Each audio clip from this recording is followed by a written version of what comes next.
close enough.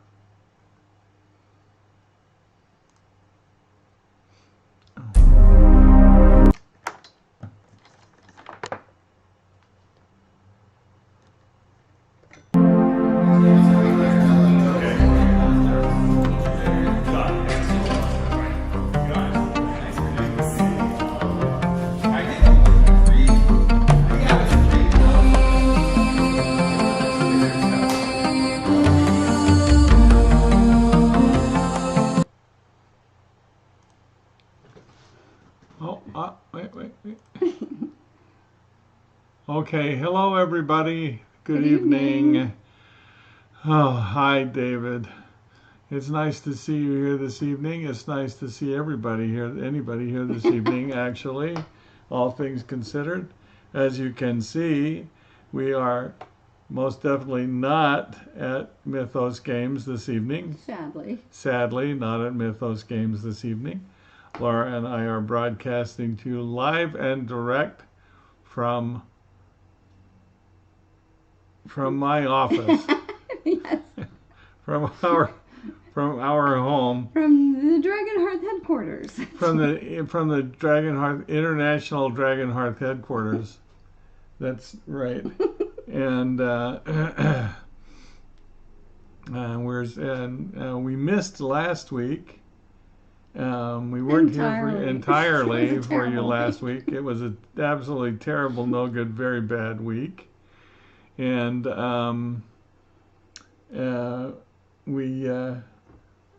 which most likely explains why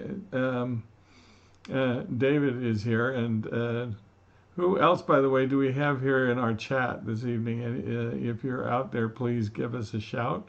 Please say hi. Please say It'd hi. Be nice. Oh, Kim Borey's out there. That's hey, nice. Kim. Yeah, we've been talking with Kim a lot. Kim Borey is one of our co-conspirators here in our upcoming Sky Raiders 5e. Sky Raiders 5e New World that we're going to be launching here shortly on Kickstarter. Yeah, so we've been, as Kim says, we've been talking all day. Yes, we have. And we've all been working extremely hard. It's been a really it's been interesting times. What was that? The old. May you live in interesting times. May you live in interesting times. That's an old curse. We certainly have been living in interesting times. And we've been extremely busy. We've of course, I think you know that Larry Elmore is going to be helping us with painting for our Sky Raiders project, and Carl Prusser has joined us on the Sky Raiders project. He was the composer actually for the soundtrack for the Dragonlance movie, and is a good friend and an old Dragonlance fan. And so we're excited to have him on board, and he's been creating some really great music for our project. We're really excited to have him on board. I don't know if any of you out there know the Dragonlance movie. Some of you may have found it in the bargain bin at Walmart. It's as long as you're not actually watching it, I think it's a pretty great film. The sound is amazing. The sound is amazing, and the soundtrack is particularly wonderful. Carl did such a great job on that. So we're excited to, have him with us as well. And we've got a few other surprises that are coming up with that project. It's been a lot of work to get it put together and get it ready for launch. I know Kim and Joe Borey have been just working like mad on their end, and I've been writing like mad on my end, and Laura's been writing like mad on her end, and we seem to be getting somewhere. Well, we seem to be getting somewhere. and all of this is really just the first steps into this really greater world of Sky Raiders that's coming. That we're going to be bringing to you here over the next month of our Kickstarter. So David Smalley says, "Glad to see me back and see us back, and it's good to be back, such as we are." My goodness. Let's see. Is there any? Well, I guess what we need to tell you first of all is why we are not broadcasting to you live and direct from Mythos Games this evening. Yeah, we're responsible citizens. That's why. Tracy woke up with a sore throat this morning, and we just looked at each other and went, huh. In any other time in the past, you just would, go anyway. But that's we don't right. do that anymore. Just rub some dirt on it and go on with the show, Yeah. Drag yourself into the... Pour yourself into the car and go. Go, that's right. And make the show. The show must go on. But... The show has gone on. It's just gone on from my office. Somewhere else. And Tracy was also a good boy and went and got a COVID test, although we're 99.999% sure that's not what it is. We're just going to get that one out of the way. Just get it out of the way. Yeah. That's right. Which the irony of all of this is that I had a COVID test last week. So why? And I cleared the COVID test last week, and now I have to have another one. Oh boy. So that's why we're here and not at Mythos Games this evening, because Because even if it's not, I'm being who responsible. wants to go give someone else a sore throat? It's yeah. So here we are with our shortened version. We don't even have fortune cookies. Oh my goodness, that's true. How did we miss the fortune cookies? Well, actually, I'll tell you why we don't have a fortune cookie. It's because we played for the last one. We played a game of cribbage with our son. Jared was here over the weekend. And as the prize for winning cribbage, they got actually, I got the extra fortune cookie. You won. I won. You totally won. You beat both of us. Yeah. Yeah. It said something about having a creative living. I mean, it was more like, just telling me what I already do. Yeah, that wasn't actually a fortune. It was really more just a statement than anything else. Statement of fact. So you will live a creative life. I know. Too late. It's what we do.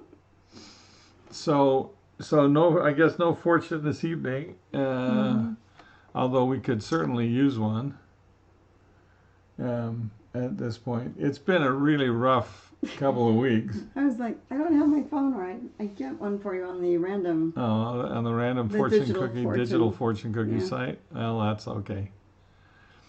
So anyway, we're on the mend. I spent.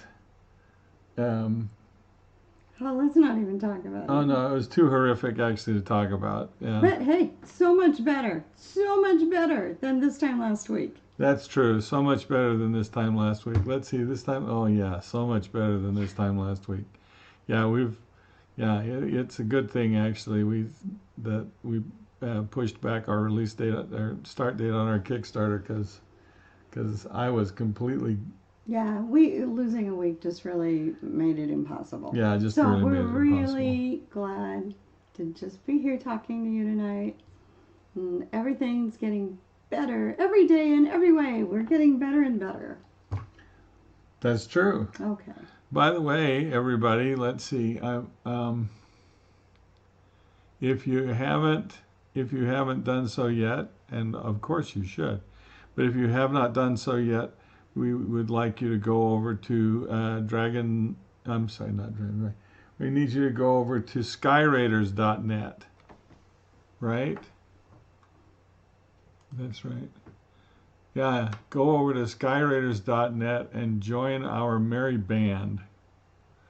Um, it's this is where actually, if you sign up here, then this we'll send one of our newsletters to you. Usually they go out on Saturdays,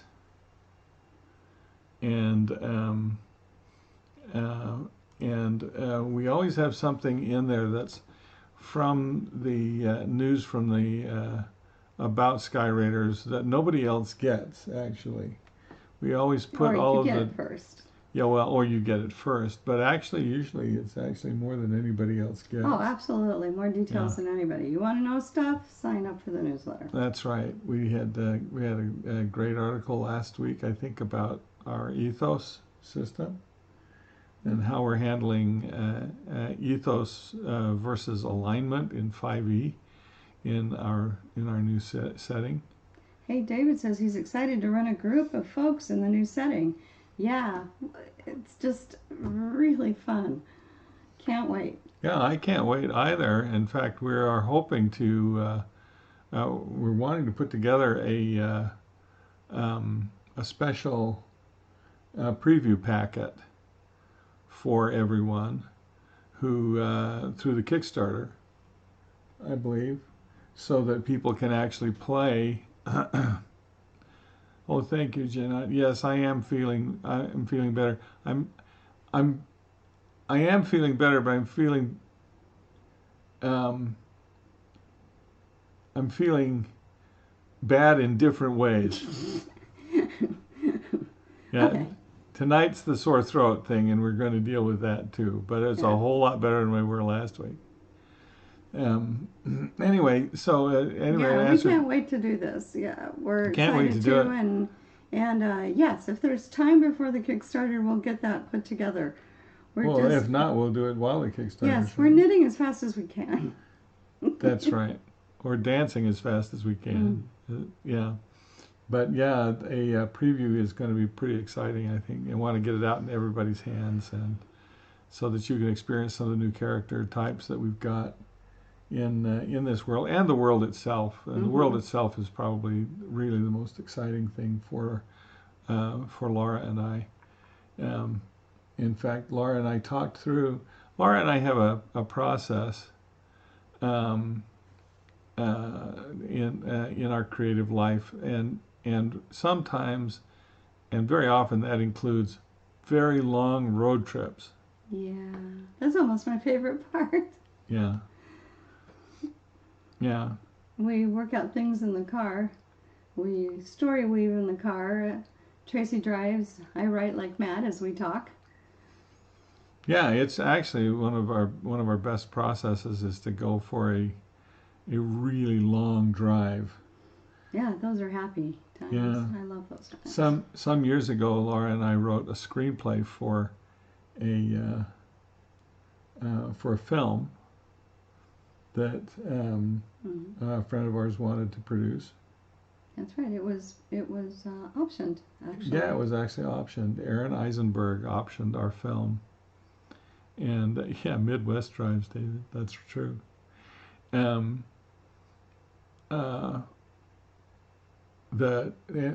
we had this screenplay.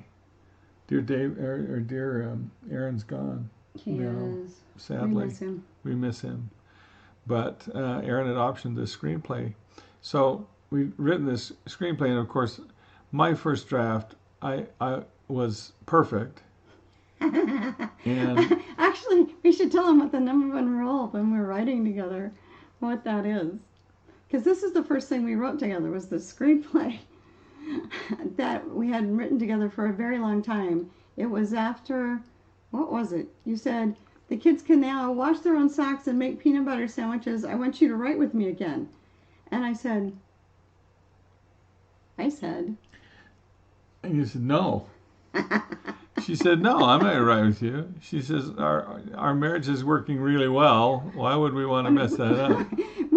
we knew people who'd had knockdown, drag out fights, married people writing together. We knew people who'd gotten divorced writing together. I was just like, no. But we had done that when we were newlyweds. We had written together, and it took me a while to remember that, yes, I really loved doing that. And so we sat down and we gave ourselves rules. And the number one rule is we check our egos at the door. That's true. And the number two rule is that the integrity of the piece, whatever it is more important than either of us. Yeah, absolutely. So this perfect thing Tracy had written. So this perfect thing that I had written was... He had wordsmiths. We should be clear about that. Yeah, well, that's a whole other thing. It was a gorgeous piece of writing and beautiful to behold. But yeah, actually, it was. It was really well written, and but it was like 130 pages long. Well, and it had gotten a couple of read-throughs in Hollywood at that point, and they said it's literary. Which was not a good thing, kind by the way. Death to a script. Yeah. And so we went for a drive. So we said, okay, well, we had to go up for a conference in Salt Lake City. We were living in St. George, Utah at the time. Mm-hmm. And we had to go up to a conference in Salt Lake City. And it's about a 5+ hour drive to get there. So we said, well, just for fun, for part of our trip, we'll start. Yeah. We'll talk our way through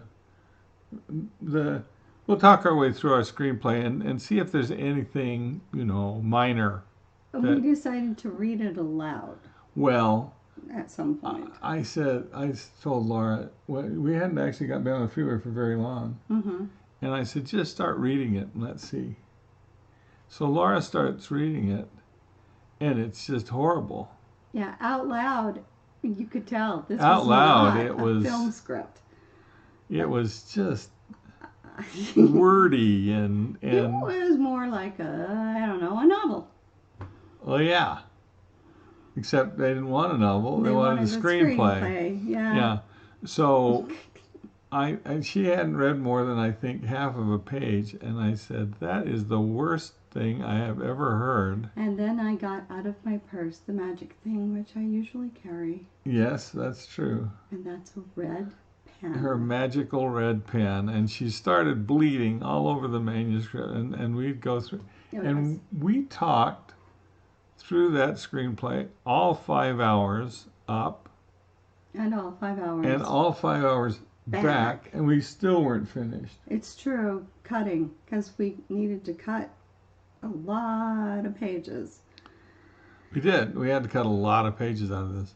So, and by the time we got home, we realized we weren't finished yet. So the very next day, we got back in the car. It's true. And drove from St. George, Utah to Las Vegas. Yep. Which was about 2.5 hours. Yeah. Had lunch, got back in the car, and drove back. And by the time we got home, we had actually finished cutting the screenplay down to a reasonable size. And also, it was really great in cementing our renewed writing relationship, for that matter. Yeah, it was. And so we're a firm believer in the long drive. So the other day, actually, we knew we wanted to talk about what we wanted in a sample. Mm-hmm. So we did. We got in the car and we drove around the mountain. That was fun. Yeah. And the autumn colors. And figured out what would be best to put into our little event. Came up with a really fun adventure.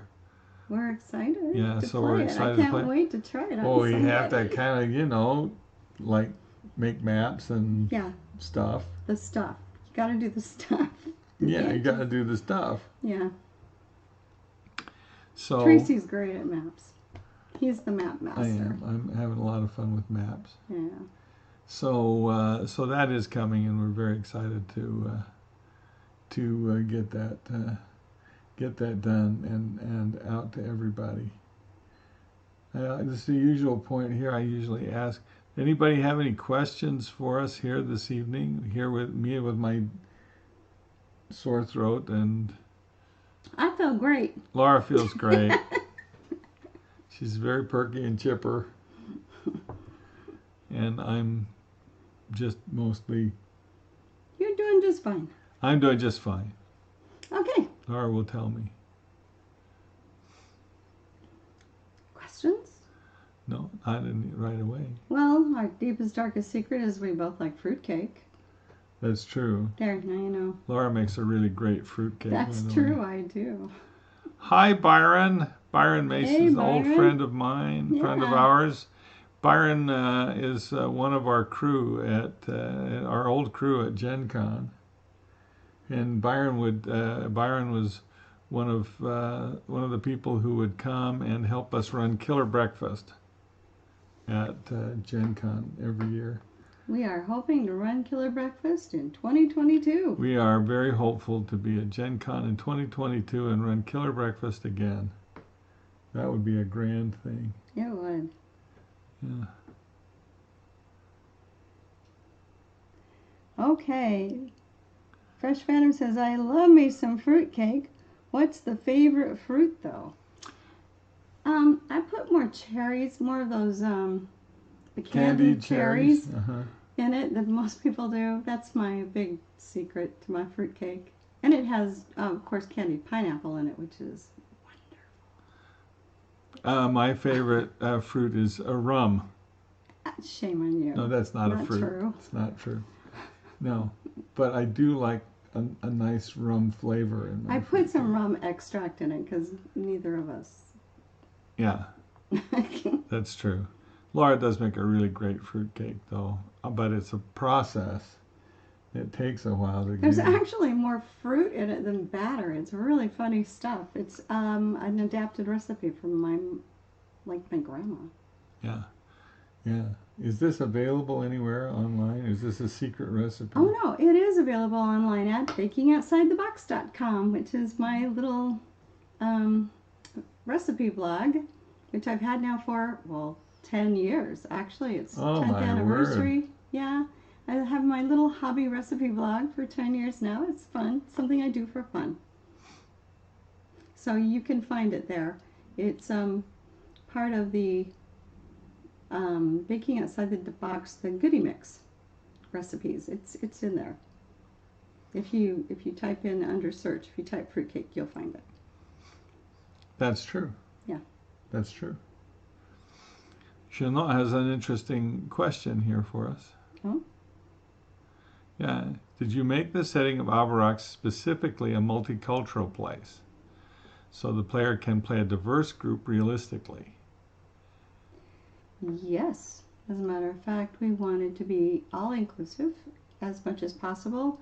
It's, as we talk about, the size of things, our world, our real world is a huge place with so many different kinds of people.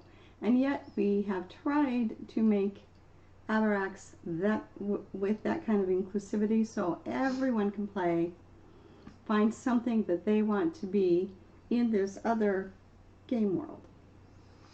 Yeah, the backstory, I think, of this world and the story of Avarax itself. Avarax is an island, actually. A huge one, but it is a large island, yeah. But it is an island as part of an island chain, actually, and which is also connected to a much larger world. And the story of Avarax, I think, actually is. I think the story itself speaks to diversity and makes diversity a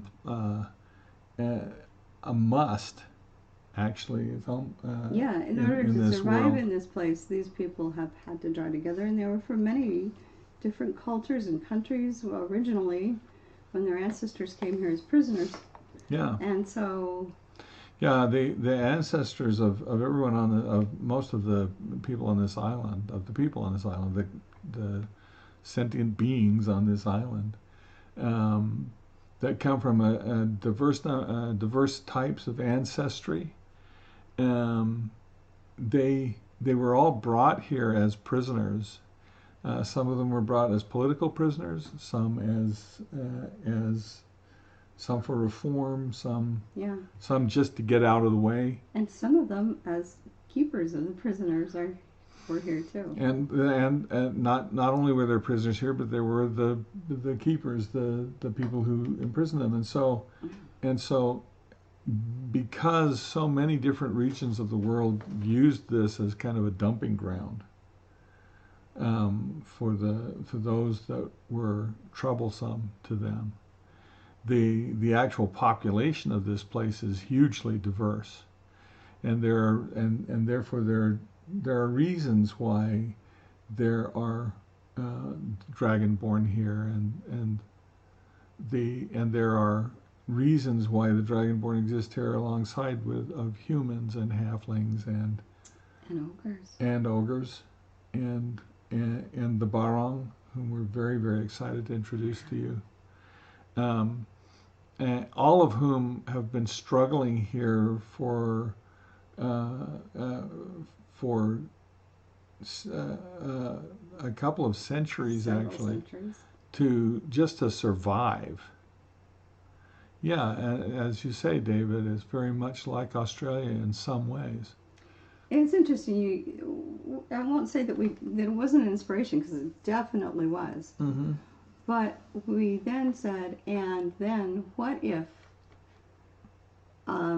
those who were the keepers in the prison setting, abandoned them? Then what if that happened? And then you extrapolate, what if? Mm-hmm. And so that's one of the things that we do, of course. You take a situation and you pull the story out of it. And that is what we were hoping to do with this. And of course, one thinks of Australia because that's an obvious go-to. Yes. But of course, but there are a lot of differences, of course. Yeah, huge differences. That's why. The fact that this place was used by so many different cultures for this. It's basically used by everybody. Yeah. As their prison spot on their world. Yeah. And then something went wrong in the world, and because of that, not only were the prisoners abandoned, but the keepers here were abandoned as well, and they all had to find some way to survive.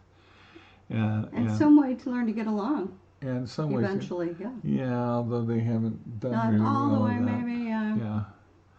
Yeah. And of course, now what we have are this very, very diverse, eclectic group who have had to forge their own cultures here, not only to honor the cultures that of their past, but also the melding of their cultures here, so that and yet they still maintain these dreams of home, of the storied and legendary home that where exists, their ancestors came from. They would love to know what that is. What that is, and to connect with that, so that all of that becomes part of our story, of course, and part of the story of the people who are here. So the story itself very much is a story of diverse people seeking for their roots together, and trying to come to understand exactly what that means for them. Who they are, where they're from. Yeah, exactly. Where they're from. Yeah, heritage stirred, not shaken. Yeah, very much so. We are making some. We're doing some. What I hope are some interesting upgrades, I guess. Well, enhancements. Enhancements. Thank you. I was wondering. I was looking for the word. We're looking at doing some really interesting enhancements to the 5e system, where we're moving towards the idea of ancestry and cultures that allow players to have a much more diverse and um, um, interesting roots for their characters, based on based not only on their ancestry but also on where they were raised and the culture in which they were raised. Mm-hmm. Um, that's very exciting for us, and as we also talked about in our last newsletter out to everybody, um, very excited about our ethos structure as a different approach to alignment in our games. And to allow character growth in that way. Yeah, exactly. To allow for character growth in that way. So, Um, ancestry means species. Technically, maybe. Um, Species is, I suppose, one way to think of it. Yeah. Um, uh, yeah. I suppose that is one way to think of it. But I do like the idea of dealing with ancestries and as a component of our physical heritage. Sure. Yeah. I just like that much better. And culture. Yeah.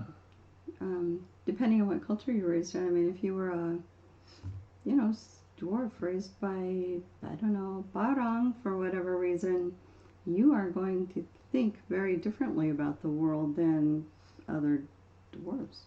Mm-hmm. Although one of the things I think that I'd like to examine, one of the things that Laura and I probably should talk about, and might be an interesting point of discussion online, Mm-hmm. might be um, uh, um,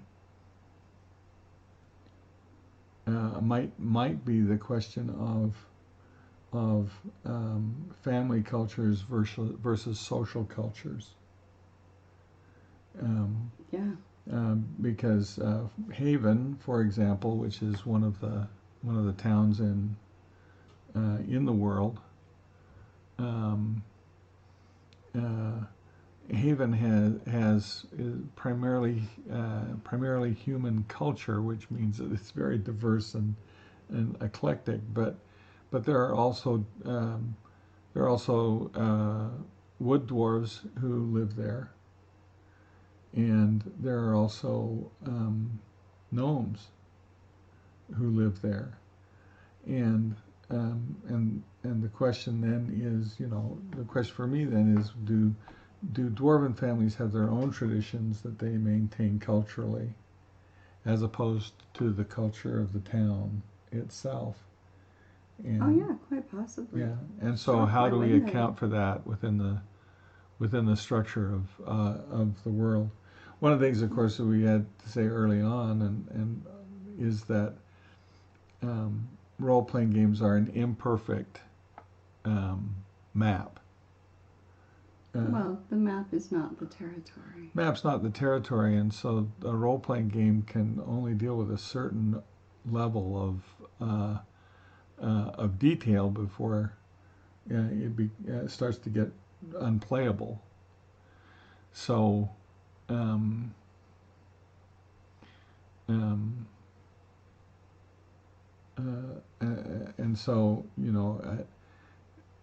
but at the same time, I like the idea of detailed player characters within the game. Angela, you asked a question, but I'm not entirely sure what your question is about. Maybe if you'd clarify that for me a little bit, that would be really helpful.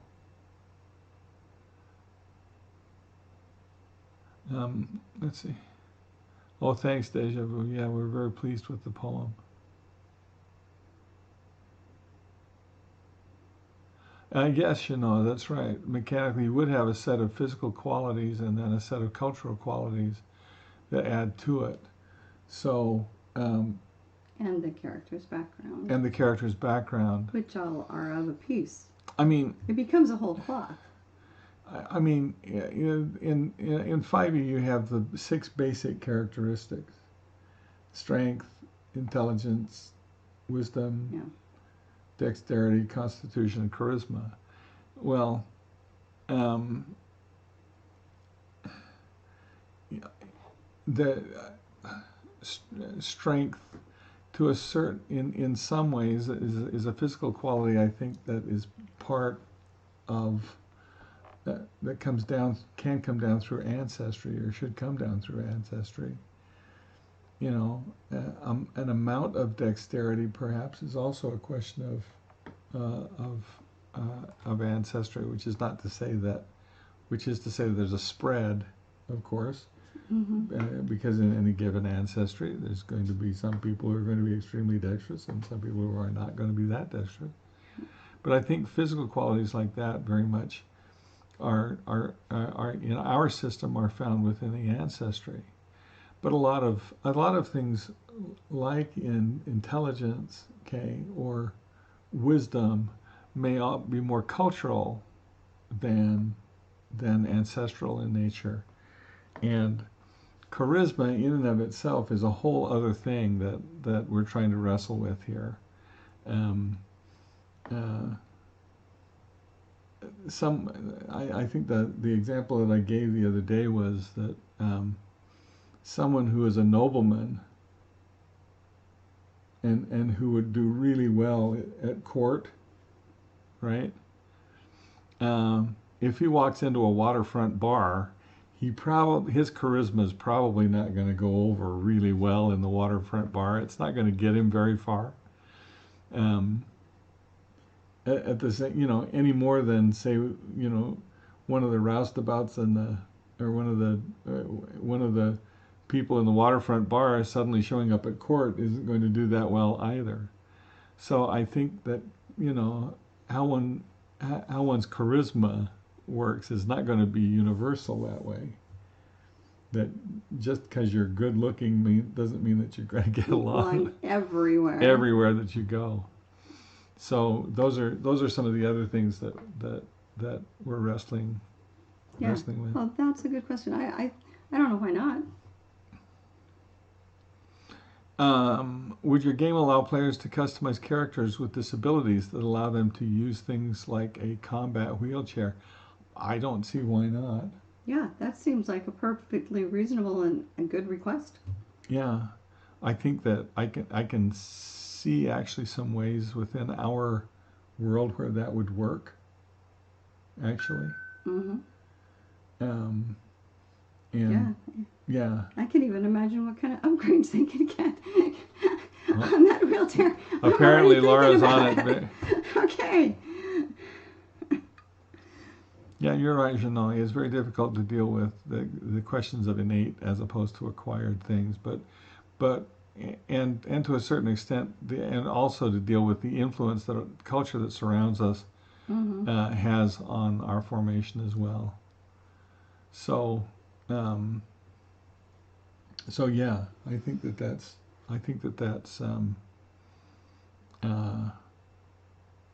yeah, all of those things are the things that we're considering as we're going into this.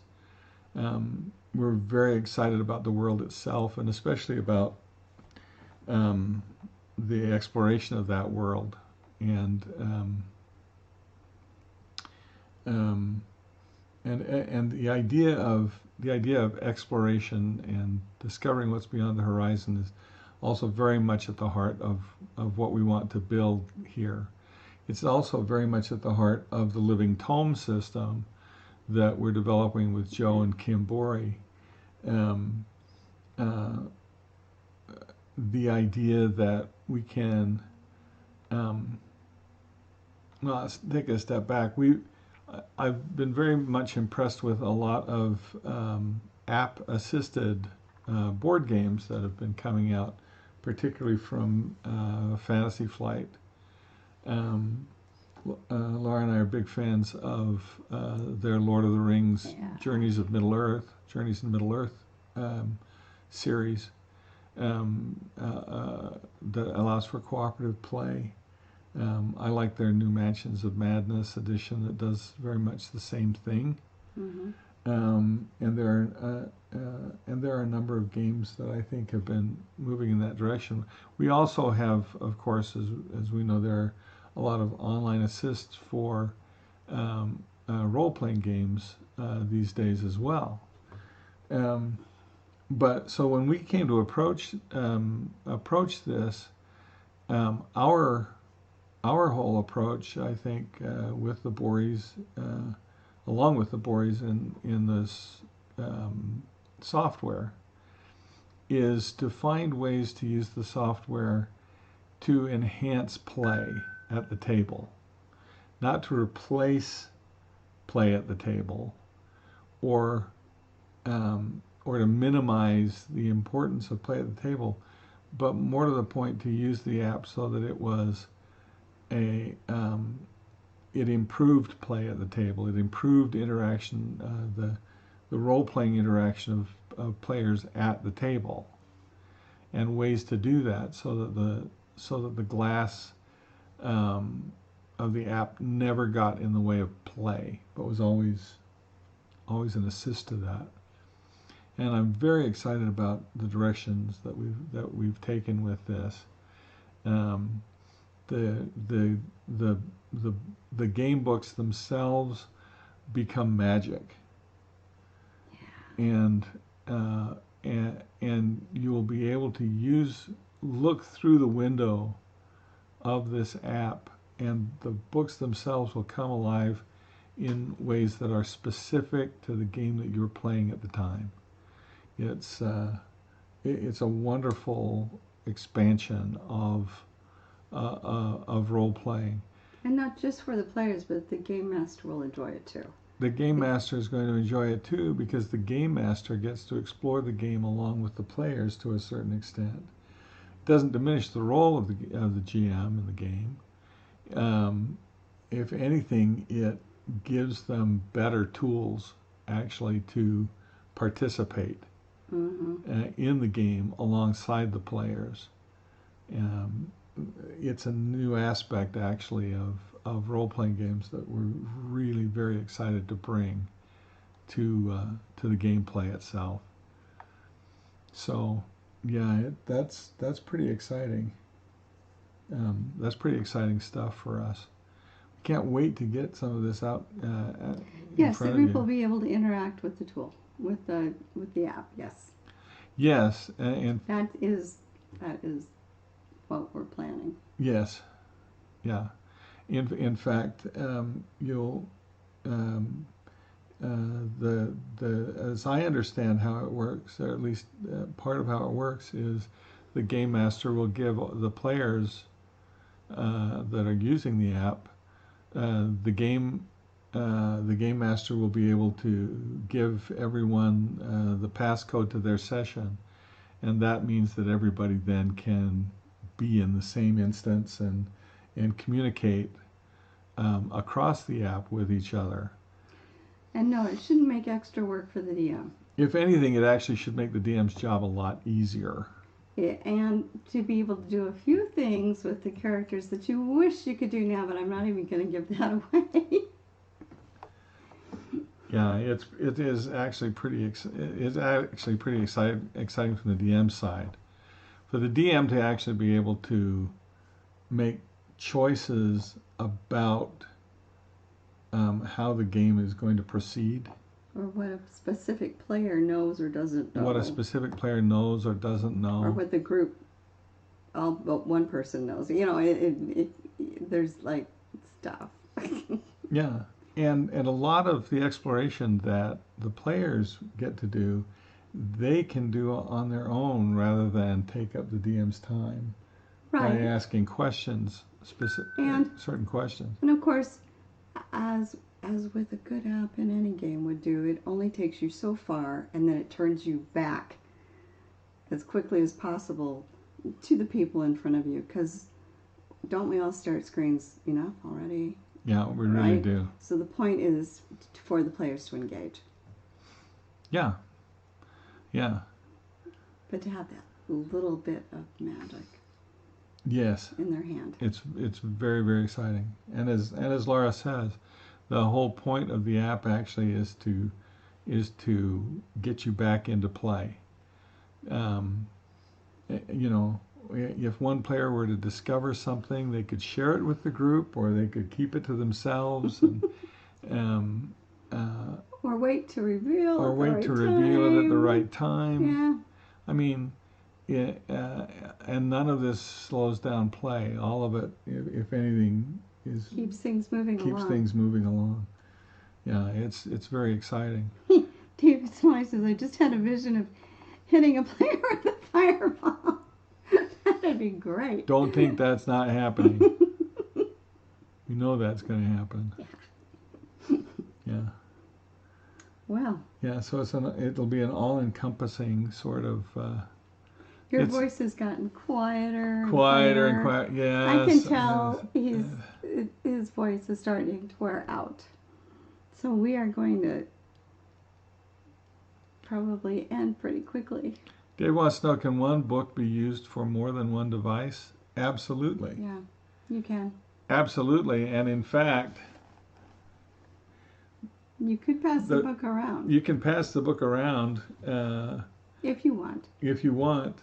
We also have a really special thing we've been working on that's going to be part of the Kickstarter campaign. That's a really cool thing. Yeah. It's oh gosh. No, we haven't announced it yet. No. But in answer to one of the things that when David asked about one book being used by multiple devices, yes, one book can be used by multiple devices, and each device will give a different answer depending on who you're playing in the game. Okay. Yeah. Magical stuff. Well, Dr. Mom Hickman says it's time to say goodbye to your friends. Dr. Mom says it's time to say goodbye to all of our friends. And now it's time to say goodbye. We can't do that. It's copyrighted. Oh, that's true. It's copyright. Never mind. Never mind. We'll have to come up with our own music. Maybe I'll ask Carl to write us an outro. An outro, yeah, we could do for that. Okay. As always, of course, the whole, what, click, like, subscribe. What is that? Oh yeah, click, like, subscribe. Oh yeah, that's right. And something about the bell. Right? I don't know what it means. Anyway, as we mentioned before, join us at skyraiders.net. Sign up for our newsletter because all of the real details about the Sky Raiders project are going to be leaked to you there first. And we will tell you secrets there. And not only will we tell you secrets there, but while we won't post them necessarily on the page, the Facebook page, we're hoping that people will come and discuss it there on the Facebook page, and ask any questions you have about what we put in our newsletter on the Facebook page. Super great chatting with you guys tonight. Thanks for being here. It was wonderful. It was nice. Thanks everybody, and we'll see you next week. Hopefully my voice will be better. We'll be back playing and down at Mythos Games, and with any luck, maybe we'll have a preview by next week. That'd be fun. It'd be awesome. Link to Facebook. Oh, that would be a good thing. I think it's Sky Raiders Game, I think is what it is on Facebook, if I remember right. Yeah, search for Sky Raiders Game, and that should get you there. Okay. All right. With that, thank you so much, and we will see you all next week. We will see you all next week. Aboard the Dragonhearth. Ooh, nice, and aboard the Dragonhearth. Thank you, everyone, and we will see you here next week. Yes. Yes. Okay. Good night, everybody. Good night. Wait, I'll lean over this way. Okay.